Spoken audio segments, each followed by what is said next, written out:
this is awfully bright. Let me change into something to tone it down a little bit. Here we go. Just when you thought things wouldn't get weirder, here I am making them so. Well, all right then. Let's get started. So each week, I or other guests are going to come to you and read stories or poetry. And we're going to continue to do that on a weekly basis. You'll see a lot of me and some others. As you can see, we've installed a new fireplace in Douglas Commons, something for you all to look forward to. It's actually in the green room, and it's fake. So it's a backdrop we'll be using. This is Story Time with the Dean, in front of the fireplace, coming to you from Douglas Commons. Several years ago, when I was invited and had the honor to be the speaker at the Boar's Head dinner in 2017, I told the story of the Boar's Head. And I thought that since we're all at home and remote, it might be nice to revisit one of the cherished campus traditions that we have. So that year I talked about the Boar's Head, and I gave the story of how it all started on the river campus. So this is from November 30th, 2017, the Boar's Head tale of the University of Rochester. At that time it was 83 years. For 83 years then, at that point, we have held this Boar's Head celebration at the University of Rochester. And for the last 15 of them, I have attended and heard the tale of the Boar's Head told and retold. The compelling story of a young student from Queen's College at Oxford who, while on his way to take an examination, was suddenly attacked by a voracious boar, has many of the ingredients of a truly inspirational tale: action, danger, heroism. That the boy saved himself and fed his fellow students by stuffing a volume of Aristotelian writings down the beast's throat also contains a subtle element of humor. Little has been said, however, of this dinner's establishment here at the University of Rochester. I thought it was high time that our story be told. So here's my story of the Boar's Head dinner at the University of Rochester. As you will see, it too has many of the ingredients necessary for an inspirational tale: action, a truly insidious villain, heroism, and even a bit of romance. Just a word of warning, however. I've spent seconds upon seconds researching this topic, and our story contains only so much truth as to make it slightly believable to only the most gullible among us. In other words, this is fiction. The year of the first Boar's Head dinner was, of course, 1934, just 4 years after the river campus was completed, 34 years after women were admitted to the university, but still 21 years before the first women were allowed to move from the Prince Street campus to live on the river campus. I begin this story with a young woman named Millicent Joseph, who arrived on the University of campus in the fall of 1932. Millicent came to the University of Rochester to study history. The daughter of immigrants, Millicent was encouraged and expected to prioritize her education above all else. Millicent was also a talented songwriter and appreciated Rochester's affiliation with the Eastman School of Music, which had just opened 11 years before as a part of the university. Also arriving on campus that year was a student by the name of Simon Iora, an aspiring doctor. Simon quickly became known to his peers for his brilliant mind and his sensitive personality.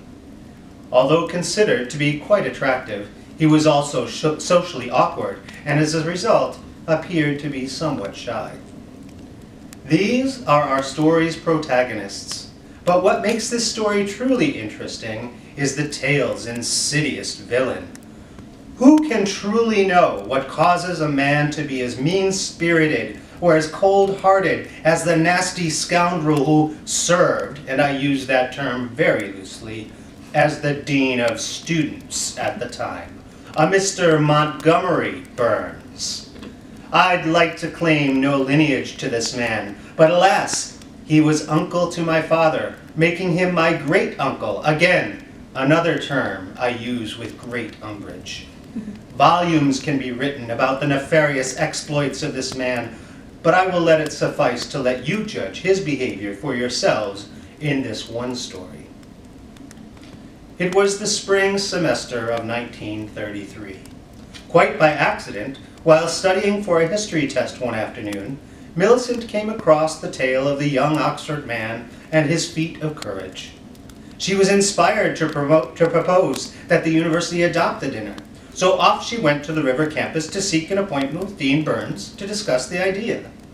She was told she could not receive an audience with the dean without the director of the Prince Street campus's permission.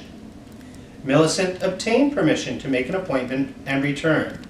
The dean's secretary made an appointment for the, quote, earliest opportunity on the dean's calendar for a girl, unquote, more than a month away. Disappointed, but still hopeful, she accepted the appointment. The day came for her to meet with the dean and make her proposal, and Millicent arrived at the dean's office early. Sitting next to her was a young but quiet man, also waiting for a meeting with Assistant Dean Smithers about an academic issue. This was, of course, our Simon Yora, and he was finding that the course towards becoming a doctor was not quite as palatable as he expected. In fact, he was questioning whether or not he even wanted to be a doctor anymore.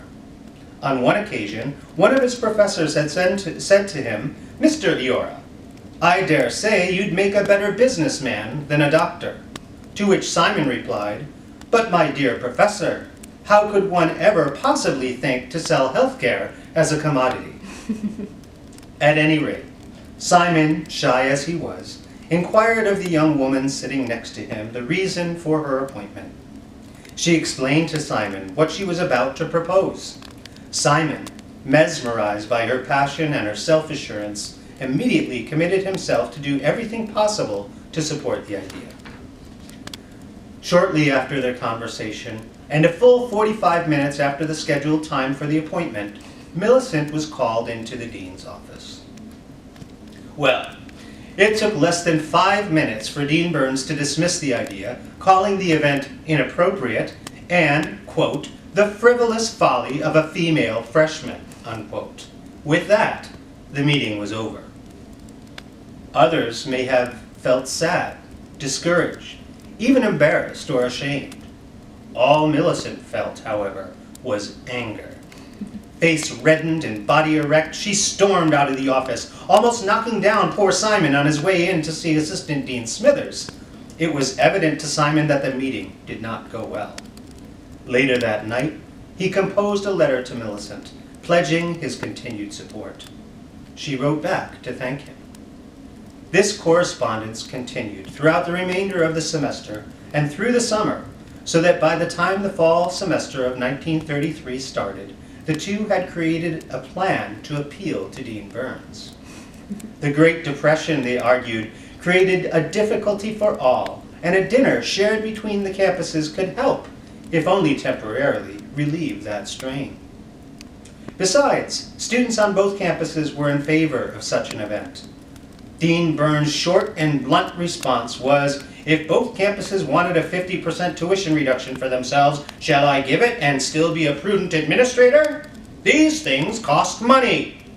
Here, he had made an important error. For in suggesting that cost were the barrier preventing the event, he provided an opening for Millicent to interject, "But what, sir, if we students agreed to bear the cost ourselves?" Dean Burns relented a little. It would have to be paid for entirely by students, he asserted, and furthermore, the event would provide, at no cost to the university, a table raised above the other tables at which selected faculty and administrators would sit, so that such an event could be properly monitored and chaperoned. Due to our esteemed position and rank, he declared further, we shall be served first. Simon started to object, but Millicent quickly agreed. Outside, Simon expressed what Millicent already knew, that many students at the university were barely able to afford the cost of attending, and could not be counted upon to fund an event such as the Boar's Head. However, Millicent, using her considerable musical talents, had composed a number of songs, and already had begun efforts to sell them. Simon, not wanting to dishearten her, simply nodded and said, "Well, let's hope for the best." But Millicent knew the film industry was one of the few industries that was truly thriving during the Great Depression. However, rejection upon rejection came through the fall and into the winter, causing Millicent, who had by this time become known affectionately as Millie to her friends, to fall into a depression, for she knew that if there weren't a way to fund the Boar's Head dinner by winter's end, there would be no chance for the event. In the end, one company alone offered to buy just one of her songs, offering $10. It was early April 1934. Back to Dean Burns' office, Millie and Simon rushed. $10, Dean Burns laughed. What kind of feast are you planning to host for a mere $10? Millie and Simon looked at each other sheepishly. They had done the research and knew that the only meal they could provide was a thin soup to start, ground beef on bread with fried potatoes for the main course, and a small portion of bread pudding for dessert. There was a young first-year student named Nicholas who at the time proposed an alternative, a one-course meal consisting of pasta, baked beans, and ground beef, piled atop one another, all on one dish. But the other students dismissed this as garbage. Nick would later take that idea and create a locally iconic mixture that is still sold to this day as a cure for hangovers. Dean Burns laughed. Not only, he said, is that not a meal fit for a University of Rochester student, but it's not a meal fit for anyone planning to live past next Tuesday. Do you know how poor today's ground beef is? Indeed, they did. Ground beef's quality since the beginning of the Great Depression had declined so much that every time it was served, the students simply referred to it as declining. This term, in fact, still survives on this campus today, but its meaning has changed, right? No self-respecting institution would have a feast without servers. This is not going to be a buffet. How do you plan to pay for this? Then, in the most controversial decision she made with regard to the Boar's Head, Millie asked, what if the women, in deference to the time of the Boar's Head tale, dressed as paupers and served the meal to the men?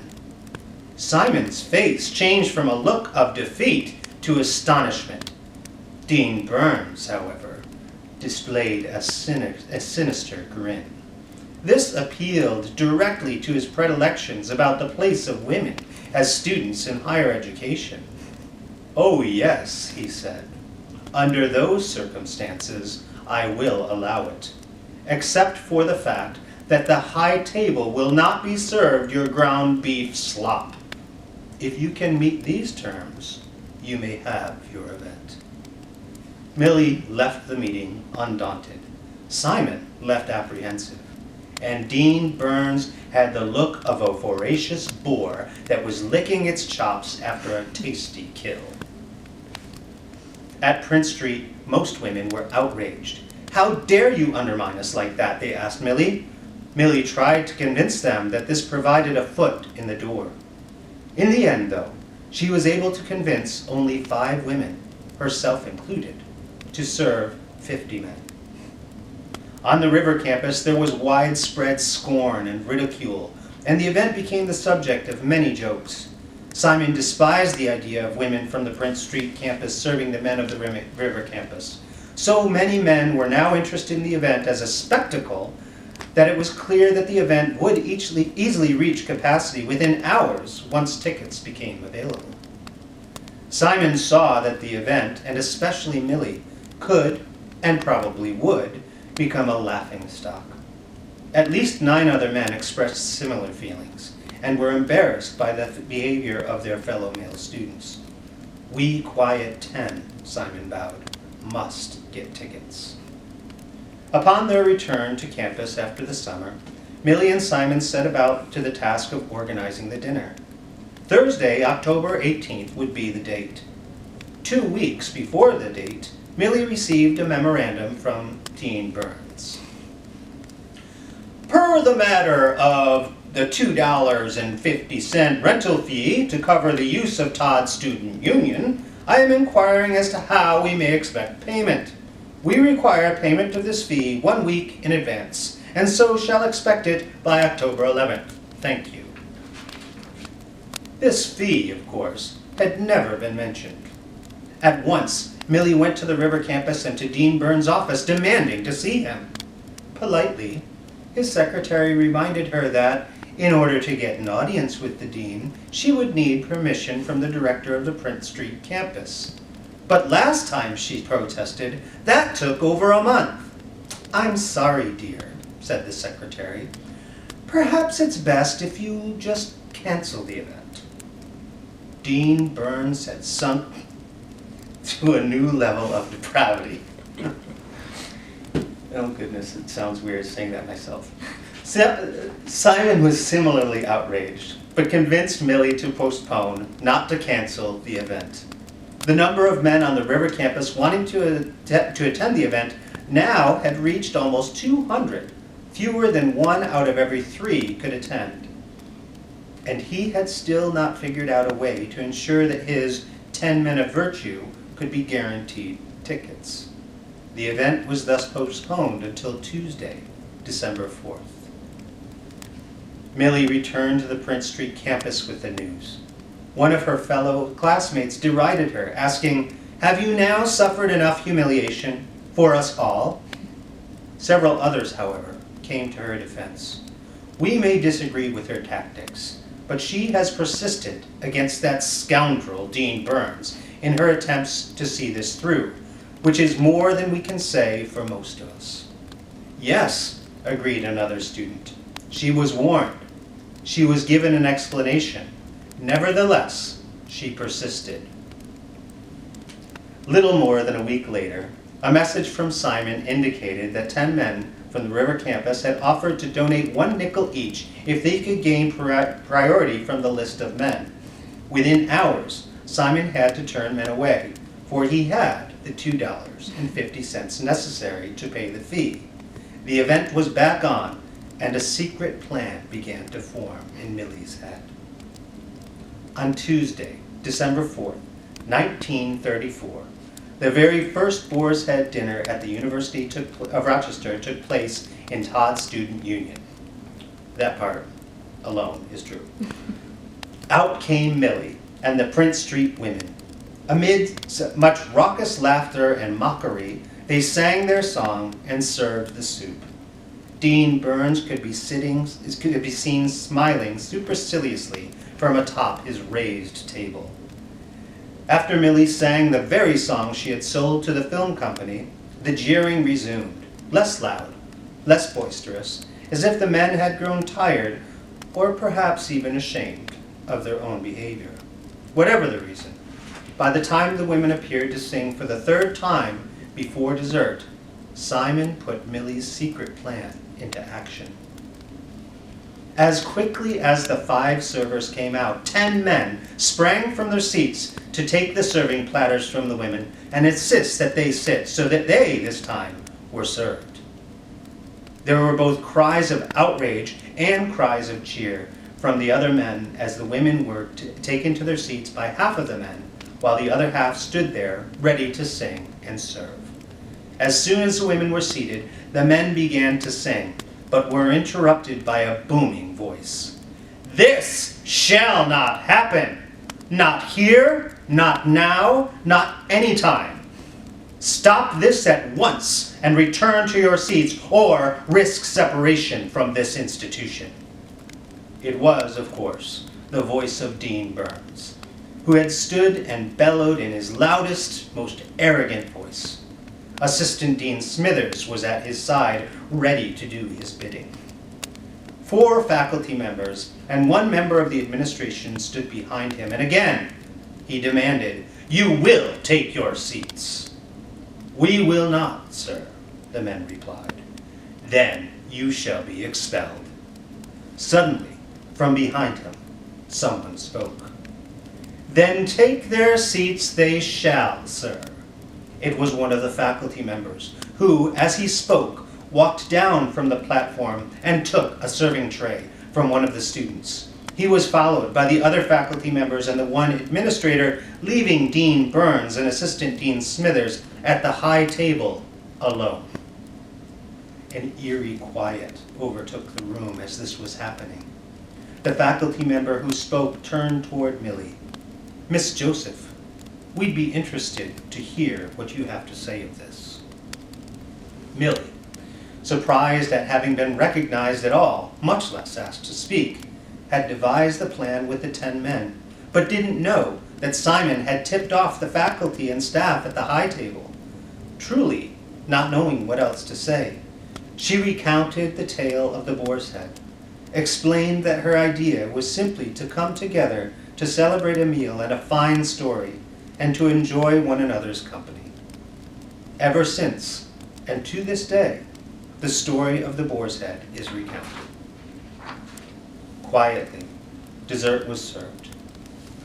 I'd like to say that there were no more jeers from the male students that night, but there were. I'd love to say that Dean Burns' heart was moved to the point of expressing deep remorse, but it wasn't. And I'd like to say that the meal was of exceptionally good quality that night, but it truly was the most disgusting ground beef ever served in the history of the university. So bad, in fact, that the students held an impromptu contest who could create the best condiment to hide the atrocious flavor of the meat. Although we don't have much information about what elements went into creating the condiment, what we do know is that on that one night, in honor of Millicent Joseph, they named the concoction Mills sauce. The years have changed the name slightly, but we still have that today and call it Mel sauce. Millie and Simon courted for a period of time after that, until, sick of waiting for the shy Simon, Millie proposed to him. Simon, somewhat discomfited that he was the one being proposed to, said, "You must think me the weakest man in the world." To which Millie replied, "My love, you are by far the most humble, but also the strongest man I will ever know." Years later, in 1955, in honor of women finally being permitted to live on the river campus, Mr. and Mrs. Simon Iora were invited to the 21st annual Boar's Head dinner, and Millie was invited to say a few words. She repeated, more or less, the same goal she had spoken of in 1934, that she wanted to bring the campuses together to celebrate and enjoy each other's company at a meal, and then she ended with this: "All I ever wanted to do was for us to come together and learn about the Boar's Head tale, to discover the richness of sharing a good story, to take a moment to heal from the wounds the Great Depression was inflicting upon us, and to create an event to make our institution ever better. So thank you for allowing me to be here today, for I could have never imagined being remembered after all these years. Think of it.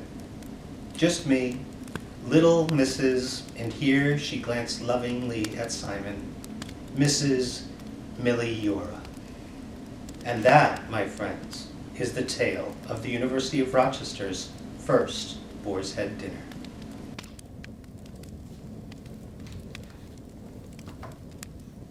So that's it for the readings today. I hope you enjoyed them. I hope you tune in for more story time with the Dean. And I hope to be seeing you very soon in person.